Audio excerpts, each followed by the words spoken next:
どうも、新川です。皆さんはじめまして、YouTube やってみようかなと思って今日これ初回です。新川義弘、東京を中心に30の国内のレストランとハワイに1店舗の31のレストランを経営しているものです。ヒュージーという会社をやっています。僕がこの会社を作ったのはもともと22年ぐらいグローバルダイニングっていう会社に勤めてまして、いろんなことを長谷川小僧さんって人に教えてもらって薫陶を受けてきました。最初は洗い場から始めてキッチンやって、店長になるわけなんですけど、どんどんその時代の流れにも乗って長谷川さんが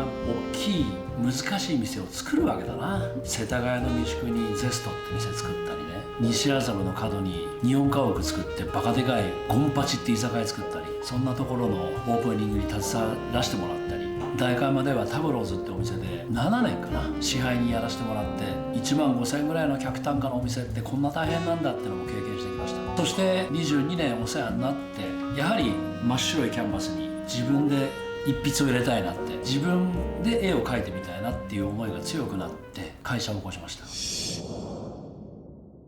会社の名前のヒュージという由来はとてつもなく大きいってことです。会社の規模を大きくしたいっていうんじゃなくて、僕らが思ってる価値観が好きな人たちにとってヒュージが一番だよねって、ヒュージがないと困るよねっていう会社チームにしていこうと、そんなことを考えながら仲間とやってます。基本的な哲学は町の資産になりたい、この町に来てくれてありがとう、この町でやらせてもらってありがとうっていう相互通行がないとやっぱり事業ってのは成り立たないなと思ってる。本来飲食っていうものはそういうもので、普段家族でどっか行こうとか仲間とどっか行こうって時に行きつけってのはあるわけですよね。それはできれば足しげく通って、そこと信頼関係が生まれて常連って言われるようになって、それがいくつあるかっていうのが人生の楽しみみたいなところってあるじゃないですか。すなわちこうやって30もやってるレストラングループの僕が言うのもなんなんですけど、今こうやって思うのは個展に学べってことだと思うんですね。個展の皆さん方が今日いらっしゃったお客さんをどうやってもう一回来てもらえるか、すなわち一度いらっしゃっていただいたお客様を戻すっていうことにどれだけ汗流して苦労してお店ってのを作ってるかっていうのは客側から僕ら分かってるわけですね。で僕らもそういうことを大事にしながら、僕らが5年10年15年、そしてできれば可能な限り長く100年とか、そういうふうにお店を続けられるように町の資産になろうっていうのを哲学にみんなで。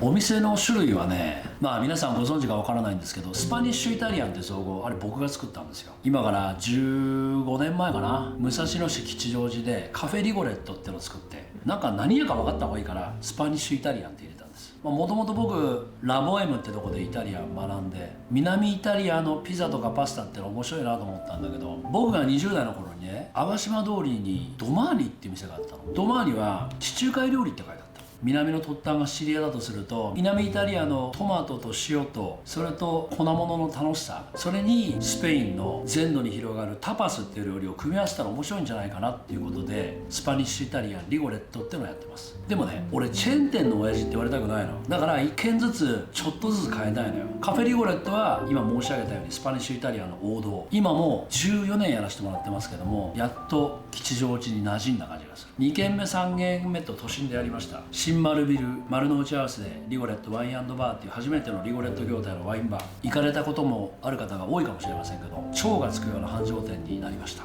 銀座コリドー街、13年前のことです。リゴレットキッチン、こんなようにこのリゴレットっていうシリーズは、野球とかサッカーも奇数で9人とか11人じゃないですか。だから9か11でいいかなと思って、今国内11の店をやってます。最後に作ったのは渋谷のキャストにあるザ・リゴレットっていうのを作ったんですけど、もし食いしん坊の肉屋がリゴレット作ったらっていうのがコンセプトでね、ジョスパーっていうスペインの薪と炭で作るオーブンがあるんだけども、それで焼いた肉が最高なんだよね。こうやって肉を楽しめるスパニッシュイタリアンのリゴレットっていうのもやってます。そして2019年ハワイのオアフ島にあるカパフル通りっていうのがあるんですけど、そこにスパニッシュイタリアン初めての世界進出、リゴっていう名前なんですけど、ハワイっていうのは何かと2文字が多いんだよね。北とかヌイとかね、そんなことでリゴスパニッシュイタリアンっていうのをデビューさせまして、コロナ禍で大変だったんですけども、昨年ホノルルマガジンっていう日本でいう東京カレンダーのもうちょっとローカルっぽいやつなんだけども、そこが1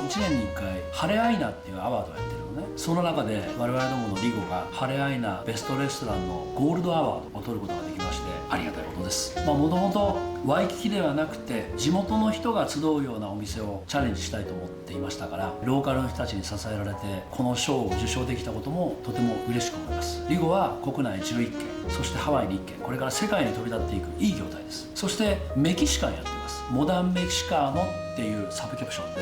1軒目が丸の内にムーチョってのを作ったんですけど、2軒目ご存知の方が多いような気がする代官山にあるアシェンダ・デルシエロ、空の家っていう意味なんですけど、メキシカンリゾートをイメージして作った天井高8メートルがあるテラスがとっても大きいお店なんですけども、このコロナ禍の中あそこだけは去年よりお客さん多くいらっしゃってます。ありがとうございます。それとスパニッシュ業態大手町と渋谷、最近の最新作はですね、2年前に代々木で出したジンジャーグラスっていうモダンタイベトナメーゼ、タイとベトナムのいいところ取りのとんがって辛いタイ料理と優しい美味しいベトナム料理、こんなのをくっつけてモダンアジアンやってるんですけど、これも今シリーズで4件になってます。最新作は渋谷の宮下パークにあるダダイ、このモダンタイベトナメーゼにせいろでお出しするディムサム、その蒸し料理も充実してとても面白い料理に発展してます。あとは銀座の三木本さんのビルの最上階でやらせてもらっているダズルっていうイタリア料理のお店、最近は横浜にスオーという手打ちそば屋などもやってます。